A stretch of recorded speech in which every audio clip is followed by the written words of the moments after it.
Well, good evening, ladies and gentlemen. Thank you for being here. We are in Micah chapter 7, the final chapter. We won't get through the whole chapter this evening, although I will read through it and break it down for you. What we have here is three parts. Chapter 7, verses 1 through 7, is the description of the corrupt society. We'll read through those verses. You'll see the descriptions, and again, you'll be able to make some connections and see how familiar it is in our case, or in many cases. The next section, chapter 7, verses 8 through 17, is Micah expressing the confidence of his soul, meaning he knows there's going to be destruction. He knows there's going to be a fall. But he's talking about the fact that he knows there will be a revival, there will be a restoration, that there is hope after this life. Although this society that he's in, 720, 710, is corrupt and is going to be punished, he knows that God is going to restore, and there's going to be something good that's yet going to happen. And then the last three verses of the chapter, verses 18 through 20, is the basis of this confidence because of the true character of God, because God's nature is true. This is where the book ends. The book ends with three verses about the character, the nature of God, which is the foundation for the confidence of his soul in the midst of this corrupt society.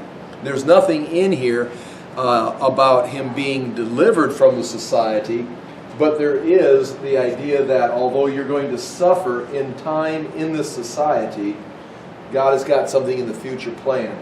So, again, the hope is not what are you going to do and escape from this culture. It's just kind of a warning. You are in the midst of this evil culture, but better days are coming.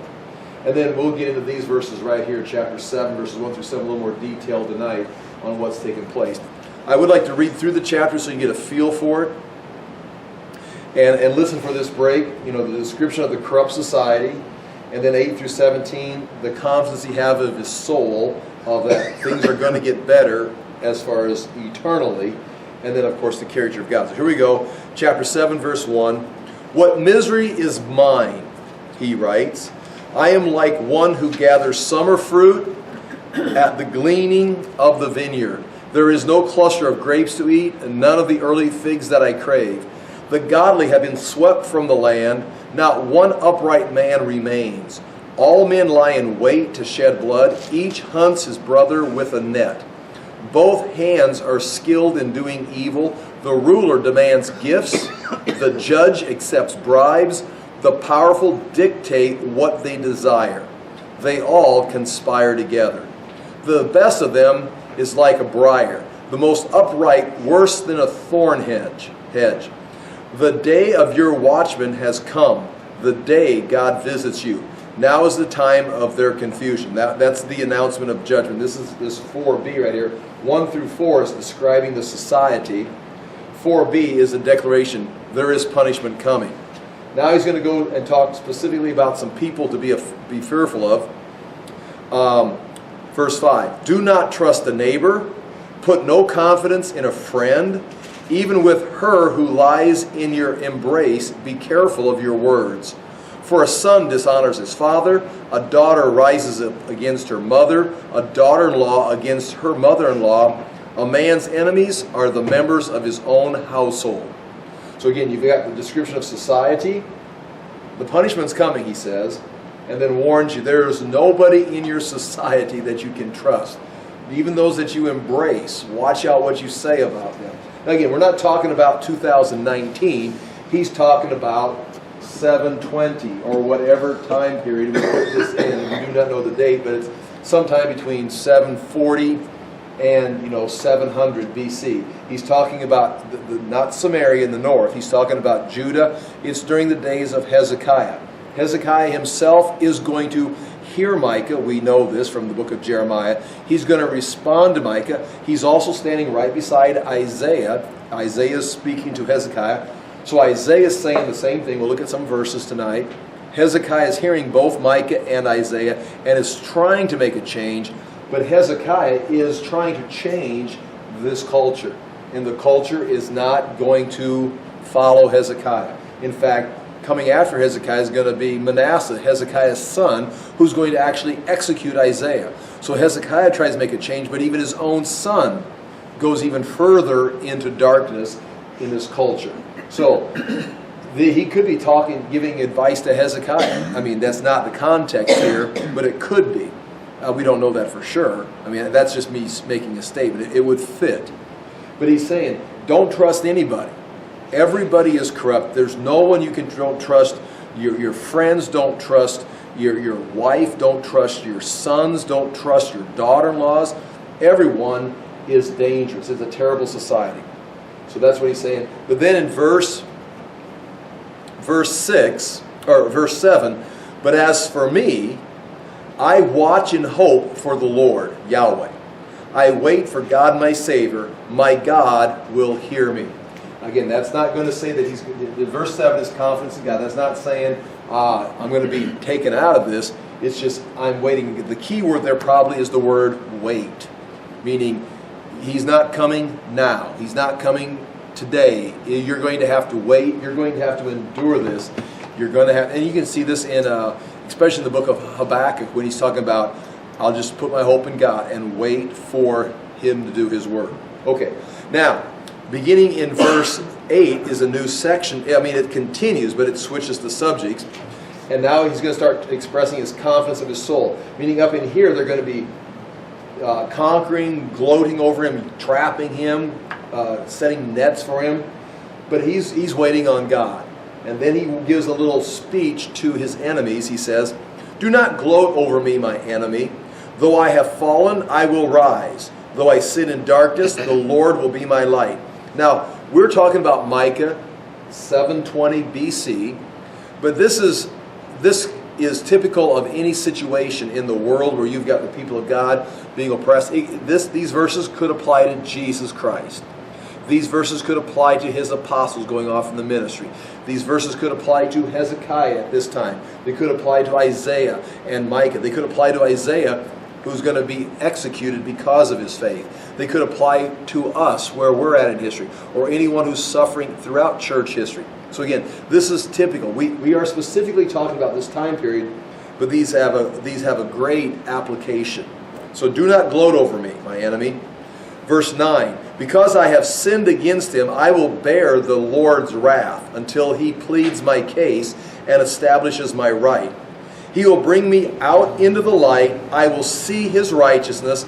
Then my enemy will see it and will be covered with shame. She who said to me, "Where is the Lord your God?" My eyes will see her downfall. Even now she will be trampled underfoot like mire in the streets. The day for building your walls will come, the day for extending your boundaries.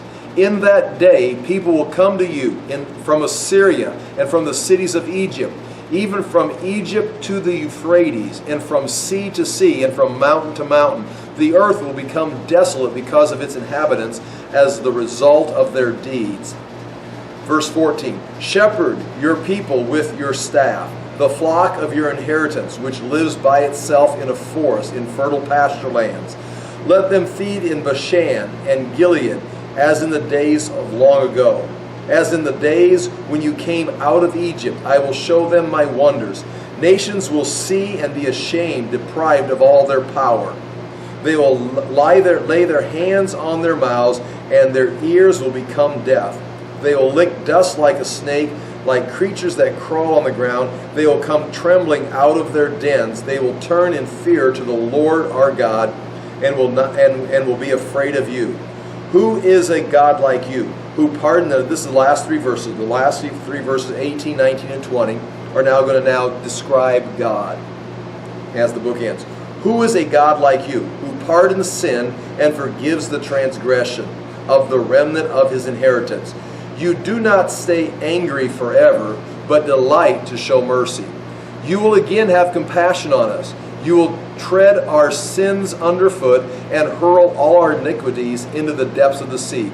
You will be true to Jacob and show mercy to Abraham, as you pledged on oath to our fathers in days long ago.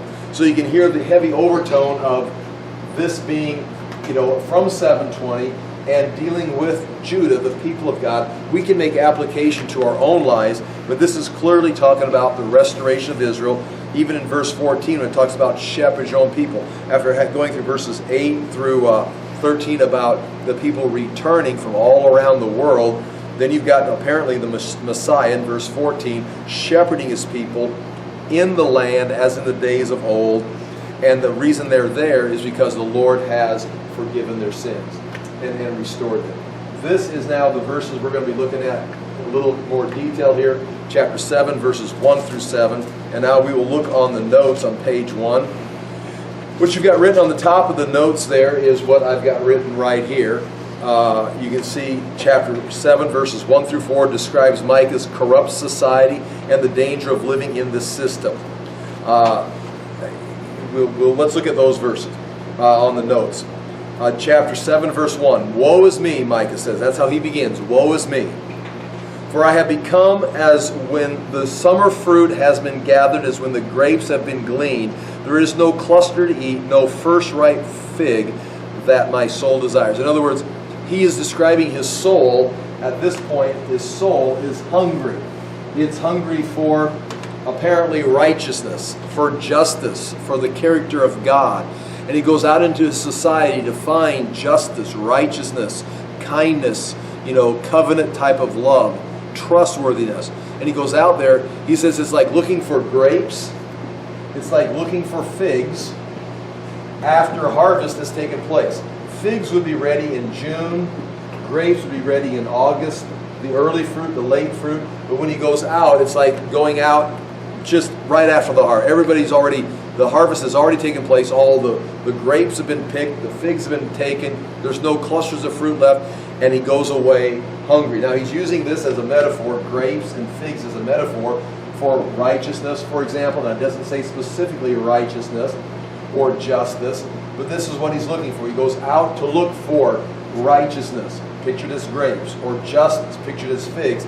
But someone has already come by and harvested all the righteousness is gone. All the justice is gone. There's nothing left. So he says, woe is me, for I become as one when summer fruit has been gathered, as when the grapes have been gleaned. There is no cluster to eat, no first ripe fig that my soul desires. So his soul is desiring not food, but this character traits.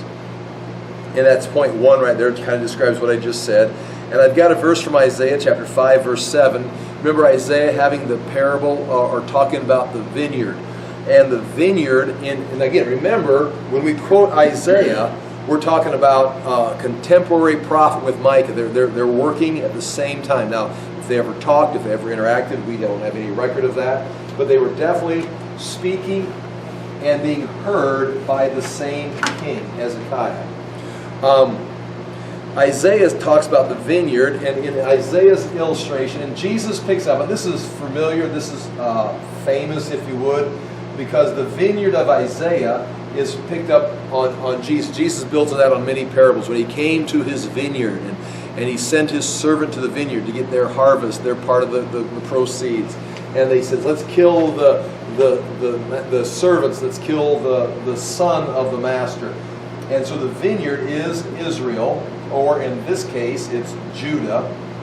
And they're supposed to be producing a fruit. And, well, here's what Isaiah writes. I've got Isaiah 5:7 on your notes. Isaiah speaks of the vineyard. The vineyard of the Lord Almighty is the nation of Israel, and the people of Judah are the vines he delighted in.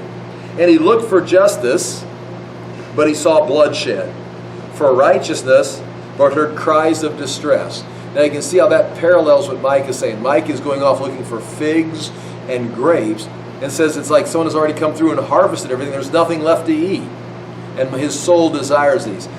Isaiah says something very, very similar in more detail, that the vineyard is Israel, is Judah, and he goes off. The Lord now is coming, not Micah, but the Lord is looking for justice. He's looking for righteousness, but instead of justice, he finds bloodshed, and instead of righteousness, distress. So instead of treating people fairly, they're being killed, they're being plundered, and that's what we're going to see takes place in Micah's writings. Next verse, chapter 7, verse 2. He goes off and says, the godly has perished from the earth.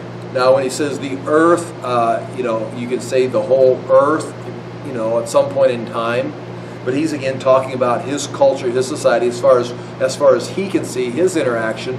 The righteous, the godly, they are no longer on the earth. And there is no one upright among mankind. So again, there's no one, no godly, no one upright. Instead, what the people do, they lie in wait for blood. Remember, Isaiah just said, instead of justice, they saw bloodshed. So when we talk about bloodshed or blood, that would be an indication of something that would be unjust. In other words, there's not going to be justice in the land. Where someone is looking for justice, they should be treated fairly or set free, or the court case should acquit them. There's injustice, they end up perishing. In other words, they're innocent, but because unjust is the name of the game, they end up suffering. So in other words, they lie in wait for blood, and each hunts the other with a net. So this is now the system, and they're using the court system, they're using society, they're using business, and they're using it to set nets or traps to catch people so they can harvest the people. Like you might catch fish, or you might set a trap for an animal. Again, they're not eating the people. This is typical of the fourth generation. Their teeth set like knives, their jaws to devour the poor and the needy. They're not eating people, they're not drinking the blood, but they are setting nets to use whatever they can from people. People are a mere commodity. When they begin to use people as a commodity, and now we're talking about 720 BC in that time frame, but you can see in our own culture how groups of people are being marketed, they're being targeted, they're being surveyed on how can we use these people for our own political advantage. And again, whatever side you want to look at, it's like, well, it's the left, it's the right. People are using people, and if they can research it, find out what they need. You can even go on just social media. I mean, you know, again, this is not specific what I'm talking about. I'm just saying how deep this can run. You know what happens. My wife sits down at my computer and she orders, we bought a new mattress. Okay, so she Googles mattress, she finds the mattress, she researches, she buys the mattress. Now, on my Facebook feed for the next 2 weeks, guess what I see? Mattresses. It's like,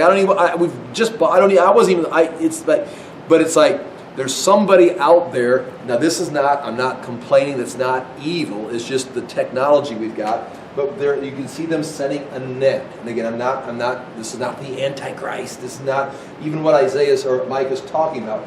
But I'm just saying, if they can do that, if they are researching, not me, my computer. Mattresses. You want to see more mattresses. She looked up toilets one time. We needed a new toilet. So she used to look. And again, I had just a continuous feed of everything. There'd be a toilet would pop up. It's like, stop touching my computer. Now, I teased her. I wasn't angry at her or anything. But the idea there is with the nets here, is they're setting nets just like that, and they're doing it in our culture, if it be political, if it be for business, if it be for research, and they're trying to market it with the idea that we care. Churches are doing it. If you get into a church, they're going to try to market somewhere, hitting a target audience, and trying to convince you, we've got what you need, trying to tell you what you want to hear. And so this is the same thing he's saying in chapter 7, verse 2. They all lie in wait for blood, and each hunts the other with a net. And point 1 there says, the net is a reference to people being hunted and trapped like animals or fish. Again, that's what it is. It's an instrument for hunting. Psalms 10, 8 through 10. This is again a reference. You see this theme run throughout the Bible. Psalms 10, verses 8 through 10. His mouth is filled with cursing and deceit, the writer says in Psalms, and oppression. Under his tongue are mischief and iniquity. He sits in ambush in the villages. In hiding places he murders the innocent. His eyes stealthily watch for the helpless. He lurks in ambush like a lion in his thicket. He lurks that he may seize the poor. He seizes the poor when he draws him into his net. So that's talking again about, that's in Psalm chapter 10. It's another situation. But typical mankind behavior is when you get to this place where there's no justice or righteousness, people are being hunted. They're using deceit. In their arrogance, they think they're allowed to use deceit to manipulate you to get what they want. This is Micah talking in 7:20. This is the psalmist writing in chapter 10 of Psalm. But yet, this is what, again, is going on. If you make application, there are people that are setting nets, setting strategies, marketing. We would call it marketing. Sometimes you like the marketing. Yes, exactly. That's what I'm looking for. But they can take that and twist that and put you into a group, a target group, and then manipulate those numbers, the poll numbers, and market to you your candidate or whatever. And all of a sudden, you don't really know what is real. Is this bait in a trap? I mean, are you really selling me something that I want? Or are you luring me into a trap that's going to capture me? And in this case, in Micah's day, it is not a just trap. It is an unjust trap, whatever it is. It's going to lead to bloodshed. It's going to lead to you being consumed. And that's exactly the fourth generation. On the top of page 2, it talks about, I've got the point there. It says earlier, Micah, and we go back and look in the book of Micah, where he's talking mainly about the leaders. The leaders were the ones who were unjust, who were setting traps. Now you've got the whole culture. As go the leaders, that's the way society is going to begin to behave. If the leadership is manipulating people and setting traps, if you're going to survive in that society, you're going to have to then follow suit just for self-preservation. And so now, by the end of the book, Micah is addressing the entire culture. He's going to go through and talk about who he can and cannot trust. Chapter 7, verse 3. The hands are on what is evil, or excuse me, their hands are on what is evil to do it well. In other words, they're going to do evil, but they're going to do it well. They're practicing, they're studying, they're refining evil. Now, they would not call it evil. It's a strategy. It's marketing. Again, I'm not talking about anything in particular here, but it's evil. You're going to use your strategy to consume people. It's evil, but they're doing it well, and it's going to backfire on society. And Micah knows this. The prince, here's what it is, right here. You've got 3 groups here. The prince, the judge, and the great man. The prince and the judge ask for a bribe. So in other words, the prince is not going to rule in justice. He's going to rule in favor of the highest bidder.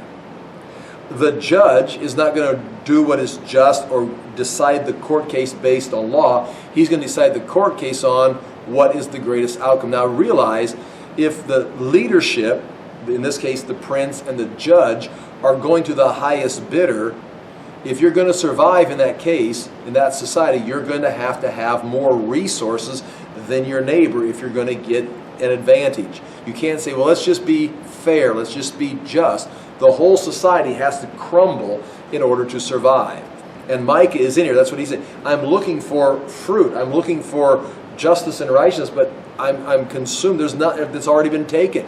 Everybody has got their own angle, and there's no way to win this game unless you're going to become evil yourself. And that's why he's going to end up saying, I'm just waiting for the Lord.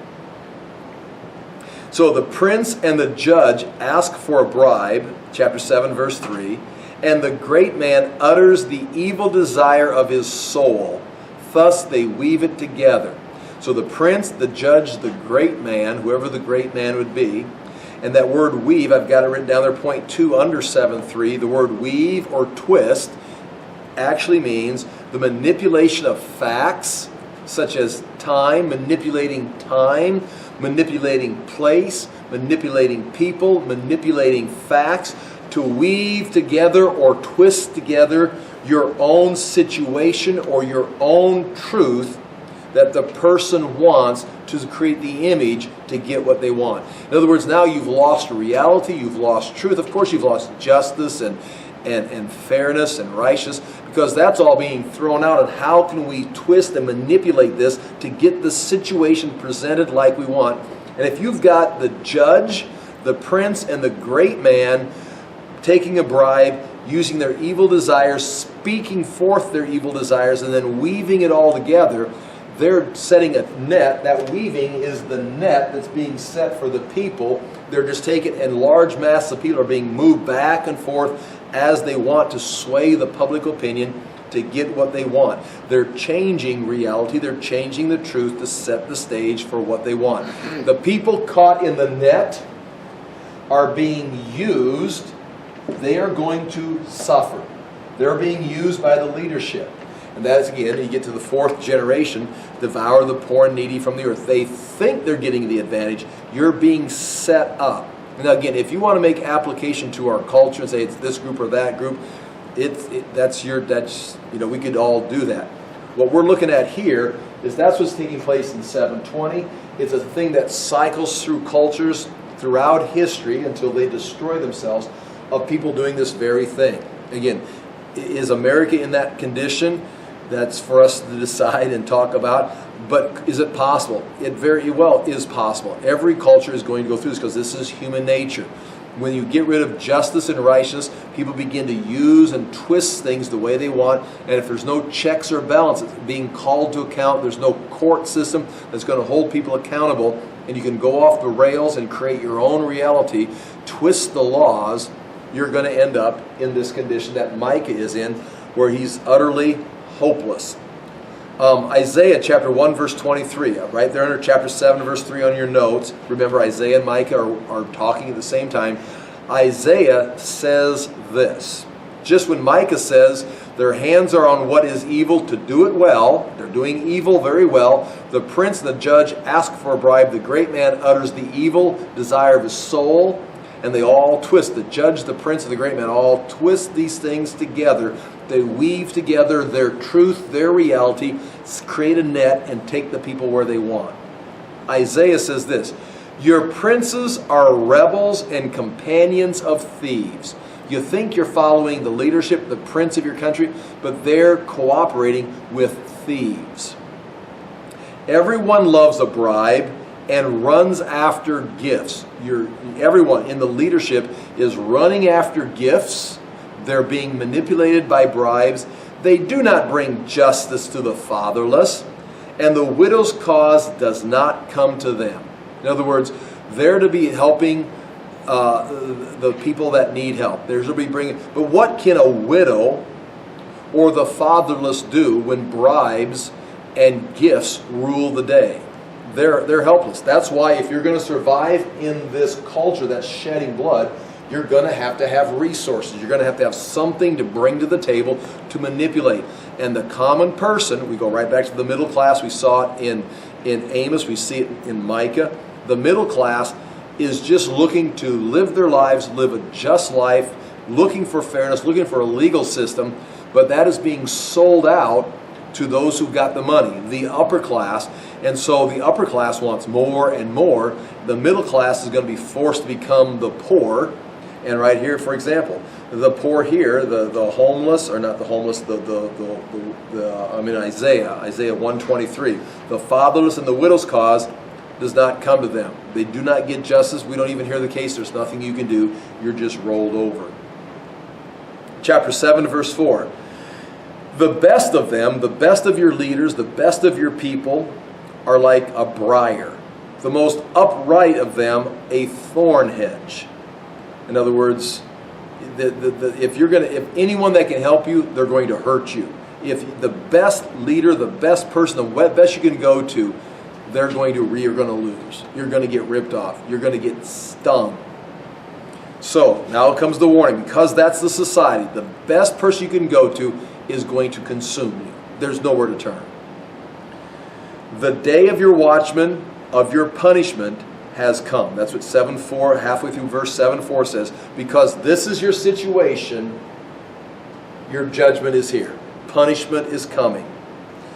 Now their confusion is at hand. In other words, when God brings confusion into this, all of a sudden, all their strategies, which are not reality, they're a false truth, they're manipulation, it all comes crashing down, and there's total confusion. Their economy crashes. Invasion comes. Their military is not strong enough. Everything that you'd taken the middle class and crushed them to become the poor, now the leaders that have got all the control, what they thought they controlled is not really control. You've lost all of it. It's like the fall of Babylon. There's nothing. Talk about like in Revelation, the fall of Babylon. Whoa, whoa, whoa. Babylon. So there's nothing. Your whole network has collapsed, and that's where it talks about your watchmen. The day of your punishment has come, and now their confusion is at hand. You don't know where to turn. You're used to manipulating things and having power. You've got nothing. You're done. So here it is. Because that's the situation in 720, in that time period. Micah says, because of this, they're corrupt. Their judgment is coming. It's all going to collapse. Even the leaders that are manipulating are going to get confused. He now describes them right here, verse 7, chapter 7, verse 5. Put no trust in a neighbor. And here's a list of the people you cannot trust. Do not trust a neighbor. Have no confidence in a friend. This sounds like, well, this is really negative.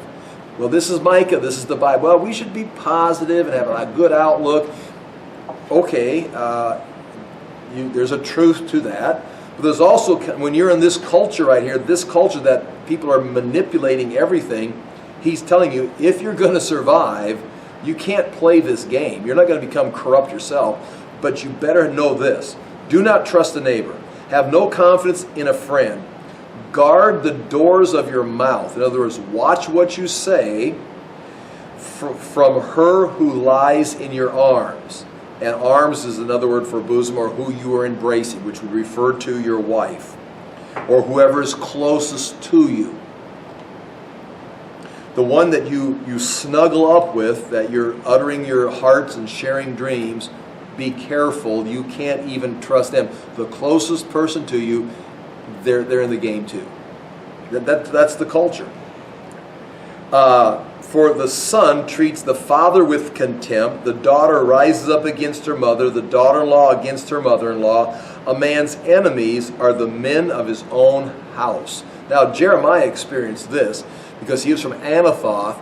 His whole family came against. He was complaining to God about this and that, and God kind of finally tells him. He says, your own family is looking they want to shut you up. They're willing to sell you out, your own family. Jeremiah didn't even know this. It was like God revealing something. Jeremiah says, God, do you see these people? God says, yeah, but you don't know the worst. Your own family wants to sell you out. Well, I didn't know that. Yeah, they're all everybody's against you, Jeremiah, because the corruption, this is in Jeremiah's day, talk about 605, right around there. And this is where the culture's heading. The culture was back in that condition again, and Jeremiah was trying to speak truth to it, and no one wanted to hear the truth. He had no one on his side. So put no trust in these people. So the culture is corrupt. That's chapter 7, verses 1 through 4. Chapter 7, verse 4. Judgment is coming. Do not trust anybody. That's chapter 7, verse 5 and 6. And then chapter 7, verse 7. So Micah, what is your hope, Micah? Chapter 7, verse 7. What is your hope? Here it is. But as for me, I will look to the Lord, or Yahweh. I will wait for the God of my salvation. My God will hear me. In other words, what are you going to do in this situation?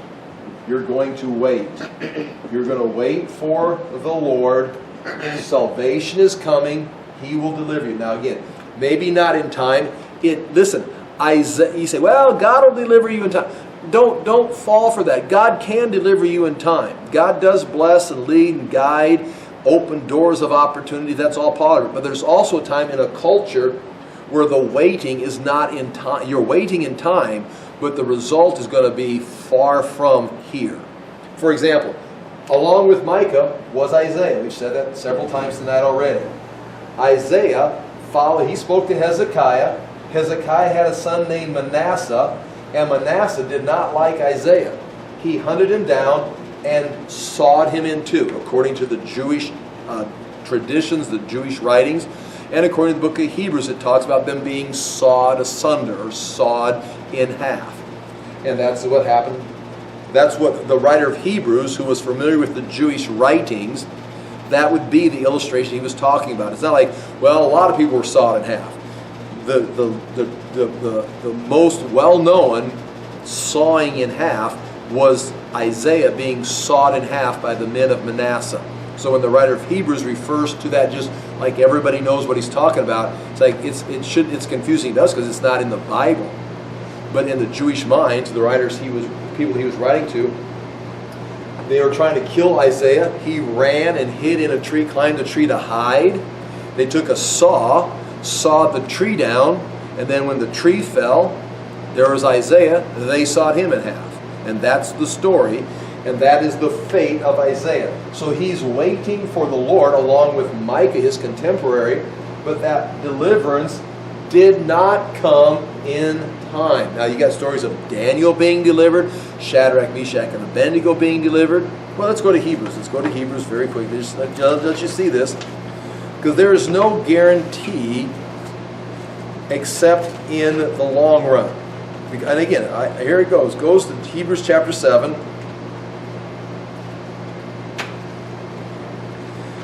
We're in the heroes of faith, the chapter 11. Look, he's going through all the people that waited for God. Even tells very clearly, like Abraham was waiting for the city. Moses was waiting. He left Egypt, turned his back, but Moses was waiting for Christ. Let's look at this if you don't mind. Let's go to Abraham. Look at Abraham chapter 11 verse 10. It says he did not have a home. And in verse 10 it says, for he, Abraham, was looking forward to the city with foundations whose architect and builder is God. Abraham, of course, was blessed. He lived his life, but he never settled down. He was promised land, but he never inherited the land. He was promised a city, but the city was not this. And Abraham knew he was looking for a city whose foundation is not in this world. He was looking for the city, which is God's heaven itself. Go over to Moses. By faith, Moses. Verse 23. By faith, Moses' parents hid him for 3 months after he was born, because they saw that he was no ordinary child, and they were not afraid of the king's edict.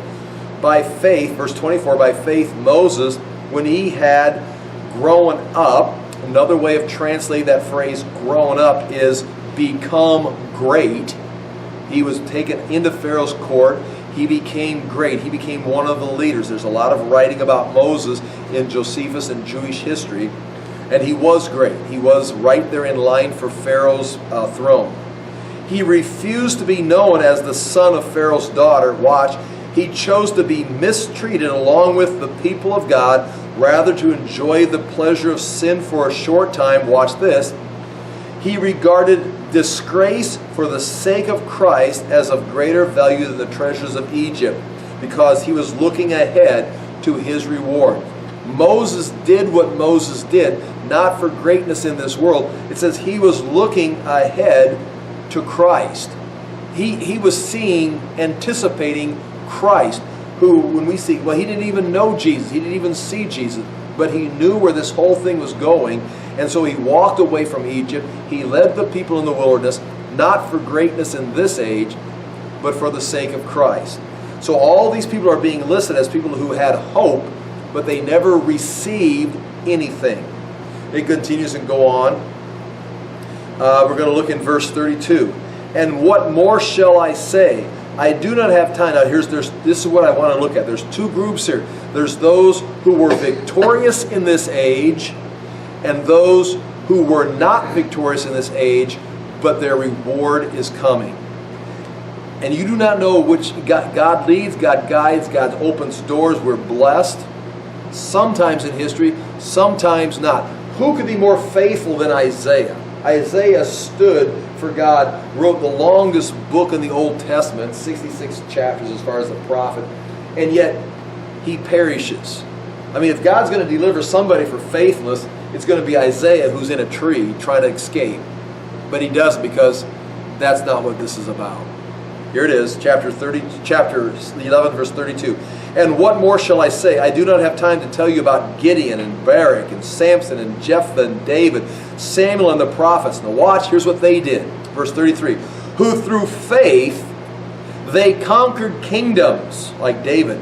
They administered justice, like Samuel, and gained what was promised. They gained what was promised in this earth. They touched the promise in this earth. Solomon took the throne. Who shut the mouths of lions. Daniel wasn't eaten by the lions. The lions' mouths were shut. He was delivered and rose back to leadership in the Persian government. Quenched the fury of the flames. Shadrach, Meshach, and Abednego. They walked out, and their clothing didn't even smell like smoke. They amazed Nebuchadnezzar and escaped the edge of the sword, whose weakness was turned to strength, and who became powerful in battle and routed foreign armies. Women received their dead raised to life again. Thinking about Elijah and Elisha. Those were your victories. That's what you want to talk about. That's what you want to preach. And God's got a victory in store for you. Maybe. Maybe. Because here's the rest of the chapter. Others were tortured and refused to be released, so that they might gain a better resurrection. Some faced jeers and flogging, Jeremiah, while still others were chained and put in prison. They were stoned. They were sawed in two. They were put to death by the sword. They went about in sheepskins and goatskins, destitute and persecuted, mistreated. The world was not worthy of them. They wandered in deserts and mountains and in caves and holes in the grounds. These were all commended for their faith, yet none of them received what had been promised. What is promised is yet to come. Yes, Daniel was delivered from the lions, but that was not the promise. That was part of getting to the promise. He was delivered, the promise is later. Isaiah was not delivered because the promise is later. So even those who won, the promise was not temporal. And so this is what Micah is looking at right here. He's in a society. It's going to devour him. There's nowhere. You can't trust anybody. It's not, well, you're being negative. I'm talking about Micah. Micah is the one who's in this, describing his society. It's coming under judgment. He says, don't trust anybody. But what his only hope is not, what can I do for society? Can I change society? Can I teach them? Can I change anything? It's like, no, they're going to consume you. They're setting a net for you right now. Your only hope is to wait for the Lord, as it says in chapter 7, verse 7. But as for me, I will look to the Lord. There's no deliverance, there's no leadership, there's no judge, there's nobody here that you can look for help. The closest people to you are going to use you. So he says, but I will look to the Lord. I will wait for the God of my salvation. That's what Hebrews 11 was talking about, waiting. I will wait for the God of my salvation. My God will hear me. And now in chapter 7, verse 8, we'll get into this next week, he begins talking here. Rejoice not over me, O my enemy, when I fall, for I shall rise. Now this can go in two directions here. We can go back to Isaiah. Manasseh sought Isaiah in two, and Isaiah could say, don't rejoice, I will rise again. This is not the end of Isaiah. Or you could talk about the nation. You could talk about it, the man Isaiah. Or you could talk about the nation of Israel, or the people of Israel, who are going to go into Babylonian captivity or Assyrian dispersion from the north. They are going to go through this cycle. This is what it's about. They're going to go through this cycle. They have sinned. They're going to be punished. But because God is going to pay for their sins and forgive them, ultimately the cross, they're going to be brought back up to their rightful place in history. They will be brought back. So don't rejoice, oh look, they're going into judgment, they're finished. No, there's hope right here, and Israel will be brought. And that's what he's saying right here. Rejoice not over me, O my enemy. When I fall, I shall rise. When I sit in darkness, the Lord will be a light to me. I will bear the indignation of the Lord because I have sinned against him, until he pleads my cause and executes the judgment. That's a great verse, chapter 7, verse 9. I will bear the sin. I'll bear this punishment until, look what here. You almost see the Trinity in there. There's judgment coming because of the sin. Israel's been dispersed. Judah's been taken captive. But then it says, until he pleads my cause. So in one case, the Lord is punishing him, but then the Lord is pleading the cause for him until he pleads my cause and executes judgment for me. And that's exactly when we seem to go to 1 John, that we have the Lord, Jesus, is constantly making intercession for us in the presence of the Lord. So in one case, the Lord is bringing judgment or wrath, but Jesus is our advocate there always before him. So you've got the Trinity. Even within this verse, the Lord is bringing judgment, but eventually the Lord is going to be the advocate after the price is paid. And that can be for us individually, but in context it's talking about Israel. And Micah, of course, is closing down the book here. He says, verse 7, chapter 7, verse 10, Then my enemy will see, and shame will cover her who said to me, where is the Lord your God? You can imagine all the people who were punished, martyred, stoned, sawed in two. Even Jesus on the cross, the priests mocked him. Come down. If God is really with you, come down. Oh, look, it's not happening. God's not with you. And they says right here, where is the Lord your God? My eyes will look up on her who said this. Now she will be trampled down like the mire of the streets. When this happens here, this cycle is returned, Israel's restored, or salvation is complete for us individually. All those who mocked us, who are of this culture, who walked away from God, who abused the reality that God created, they will then be trampled down. Again, there can be a trampling in this age, but you recover from that. But if you conquer in this age against God's will, there is a judgment, a punishment that there's no cycle out of. You will not cycle out of it. In other words, the final judgment is the final judgment. Israel's being taken through this judgment in time, and they will be restored. People who come against them that don't find the Lord are going to meet their end. And he's talking about it right here. He says, my eyes will look up on her. Now she will be trampled down like mire in the streets. And that's the end of that section in chapter 7, verse 11. A day for building of your walls. In that day the boundary shall be far extended. And now it starts talking about this day right here where they're restored. In other words, this is that second part of the restoration and the hope. Ends up talking about the shepherd that's going to come and lead them. And everyone's going to come back and be established. And the last three verses, like we said, start talking about the Lord's nature. And they're not on this. This will be on next week's notes. The Lord's nature, because He is kind, He's compassionate, He's going to pay for the sins. Because that is true, all this hope that Micah has is based in the nature of God. And again, you can see in this characteristics, not just in 7:20 or with Israel, but you can see human characteristics that are true for us today. You can see us, sometimes we're delivered, sometimes we're not, but our hope is in God and the things He's going to do because we know His nature. If you know God's nature, you know what He's capable of doing in His ultimate plan, which helps you put things in perspective here in this world. When you see the evil world, you put your hope in God, as we know, and it continues. And this, again, it's a great way to end the book of Micah. We'll finish it next week. A great way to end the book of Micah because he's gone through and he's condemning the nation, but again, it's also leaving them with that hope of the evil will be punished. But if you suffer and you perish in this age, there will be restoration. God is going to restore Israel because of His nature. And that nature, again, applies to us also. Are there any questions or thoughts or concerns? Again, we'll clean this up next week and finish this chapter. That's a huge point, I think. I mean, you can see the correlation with our culture if you want to make correlation. How do we respond? I mean, we continue to, just like Isaiah, you continue to do what's right. You continue to be righteous. You continue to speak.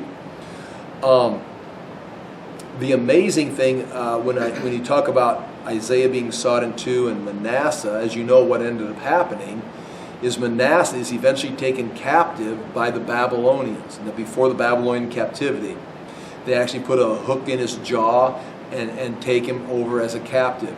And he's in prison. You know this. And then in that prison he repents and cries out to the Lord probably because he heard Isaiah. We don't know for sure, but he knew enough to cry out to the Lord for help.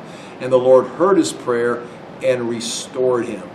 And he was sent back to the throne in Jerusalem. He lived for 2 more years, and during that time of his restoration, he had a grandson. His son, what was his son's name? Amos, A-M-O-Z or something. I'd have to look it up for sure. Who was also wicked like his father, but did not change. He had a son named Josiah.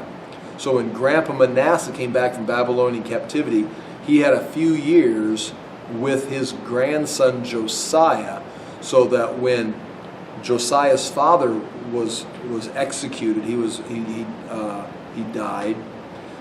Josiah became king at a young age and began to seek the Lord at a young age.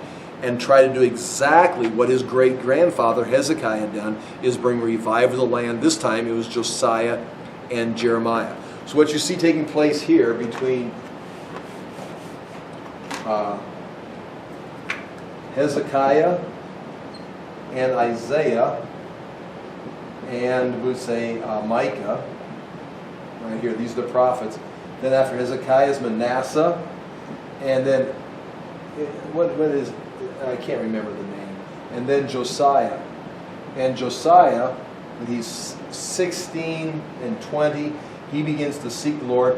And apparently, as you do the math and look at it, Jeremiah is identical in age to Josiah. And they come into prophecy and kingship, or seeking the Lord at the same time. And Jeremiah and Josiah try to lead the nation in revival, just like Isaiah and Micah and Hezekiah, the king and the prophets, try to lead. Manasseh, I think he was king for 55 years, and the last 2 years he was a believer. Amos right here, he's going to perish, but Josiah is going to be able to have, apparently maybe had some influence. So what Isaiah and Micah are doing here is going to have an effect on Hezekiah. They're going to have an effect on Manasseh, although it doesn't make effect until he's in prison and he repents. When he comes back, he had a chance to influence his grandson Josiah, the great-grandson of Hezekiah, and God sends another prophet, Jeremiah, and they try to pull off the same thing, some kind of revival. So again, you never know, as Isaiah, Micah, what's taking place, what your words are doing, and God's working that whole thing. The people continued, the society continued to repent. Manasseh, when he came back, he tried to bring revival himself. He began to rebuild the walls. He began to rebuild the military. During these early years, he was against God and he was compromising with the cultures. When he came back from Babylon, it's like he'd seen the belly of the beast, and he began to try to rebuild the fortresses and stuff. But time was running out. Any questions? Any thoughts? We should go through all that sometime and see the history of all that. There's so many things to cover. No questions? Thoughts? I will pray, and we're free to go. Stay warm. Father, we do thank you for this truth. We thank you for the opportunity to look into these things. We thank you for recording this. We do ask that we would have a revival in our own land. We ask that people would not only hear the Word of God, but would understand it, that it be revealed to them, that the Spirit would move in our land, and that we can see some kind of revival and a turning back towards you.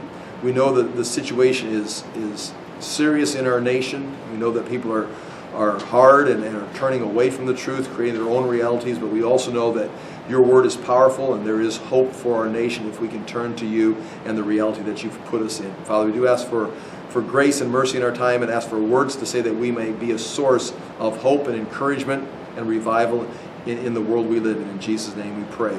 Amen.